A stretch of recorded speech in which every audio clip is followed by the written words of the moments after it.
Third time's the charm. All right, what up, what up? It's your boy Frank the Tank, aka Mr. Trying to Make That Money in the Bank. Today we're working back at the 2013 Chrysler 200 four-cylinder engine 2.4. What I'm currently doing right now, I removed the water pump from the back over there because, as you can see, water pump is actually not that hard to do. It's right there.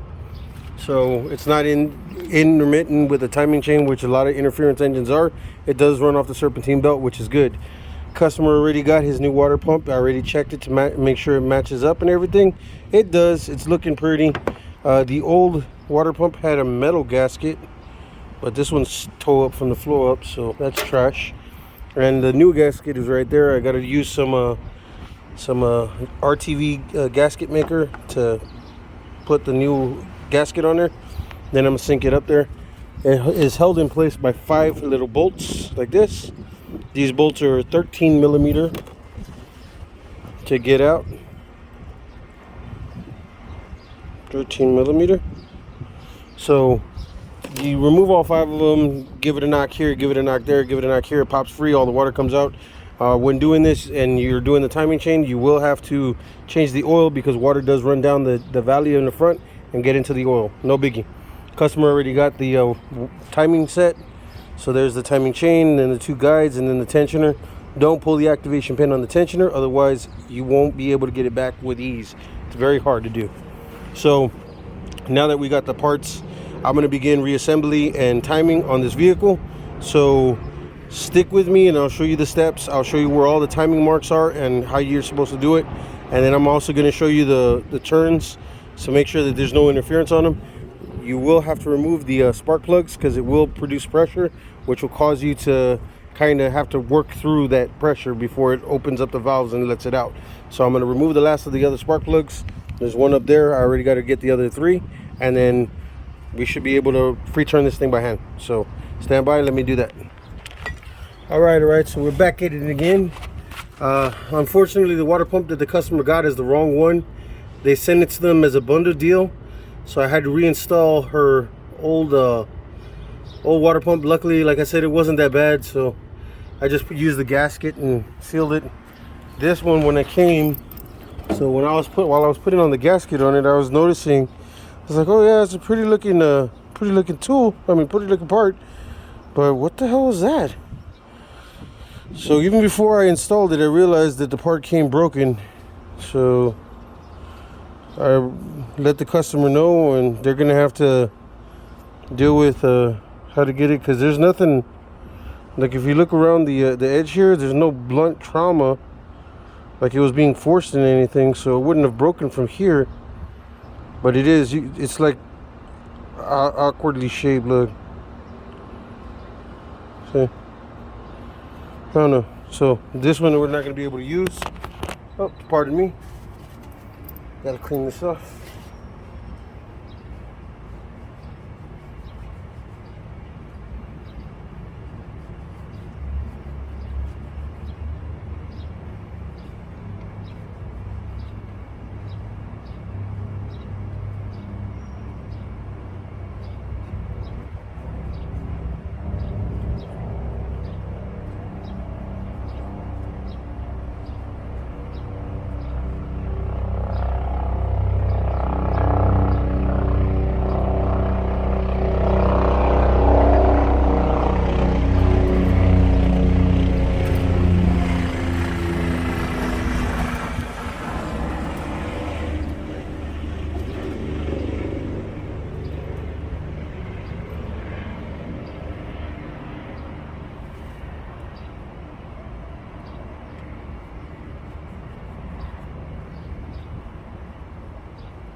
Okay.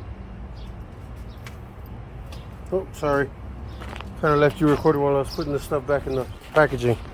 My bad. Alright, so now that the water pumps have been reinstalled, I'm going to start trying to line up the timing elements of this thing. So give me a second, let me get it lined up so I can show you what you got to do. All right. So what we're doing right now is we're lining up the top phasers. You see the little dashes right there? Okay, those are the dashes that they're supposed to go right along this ridge right here. So this one probably got to come down just a little bit more. Not too much, but just, oh, too much. So let me redo this one real quick, and then y'all watch. So it's a 14 millimeter. So all we do is just lightly go backwards. All right, let's see. That's pretty good. This one probably has to go down a little bit, just a hair.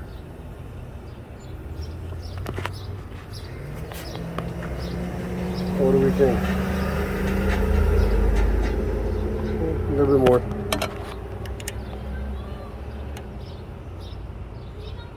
Oh. Okay, let's see where that is. How's that? Boom, directly even. This one's got to come down a little bit more. Just a little bit. See how that looks.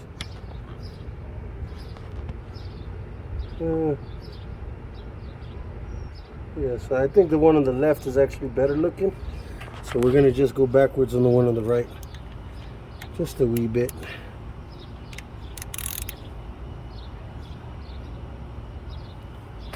See. Okay.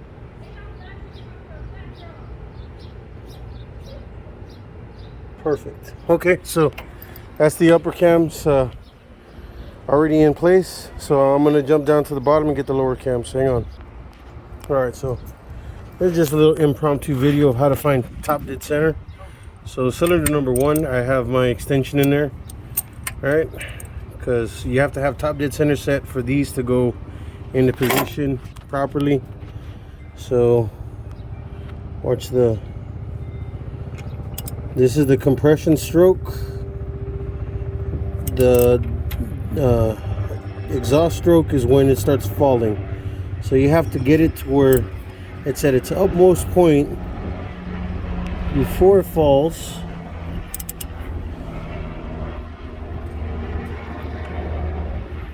And during that same time, see, so that's absolute tippy top. And then it's gonna start falling, okay? So up, down, okay? So somewhere right there is roundabout top dead center. So the way this works is you have a timing mark right here on the cam. This is actually for the timing belt, the main one that goes up. Then you have your keyhole right there, and then there's another sprocket right there, the dot. It's supposed to line up for the oil chain, but doesn't have any marking, so it is what it is. Okay, so everything that I've seen, the what's it called, key, is supposed to be at 90 degrees. So if that's correct, 90 degrees in correlation with the engine would be about right there. See, 90 degrees. It's even with this one. So because this is the bottom, say this is the flat plane you're going to go off of. So 90 degrees would be directly parallel to this one. So that looks to be about right, which sets our oil, our main journal in the right location. And now we got to do the timing chain. So we're going to do that after we get the phasers in line. So we're gonna get the phasers in line because I had to move them in order for it to get to top dead center. So we're gonna do that again. So size 14 socket on the first phaser to where you can see it's even. Okay, so actually that phaser is not too far off, so we'll probably just adjust it a wee bit because it needs to go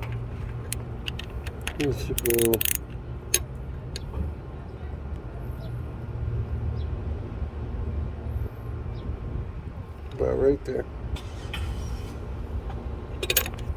Turn on the flash so you guys can see this better. Okay. Okay, so now we got to do this one. I'm hoping that this one's not going to be a pain in the butt, because, yep, it is.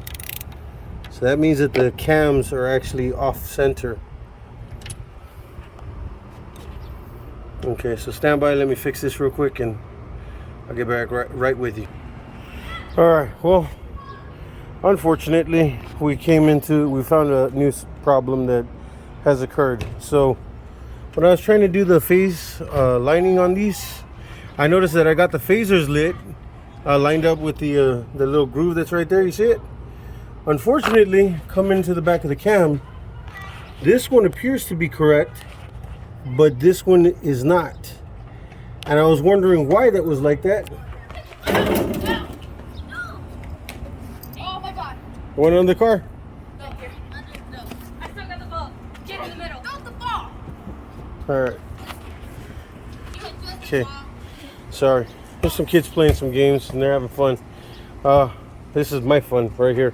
So apparently when I took off the phasers, because obviously it was something going on that I couldn't see. When I took off the phasers, I noticed that from the back phaser, if you look right there, you see that? That is damage. I guess they ran the car and it completely sheared off the metal dowel that's supposed to be on the inside. So this is no longer good.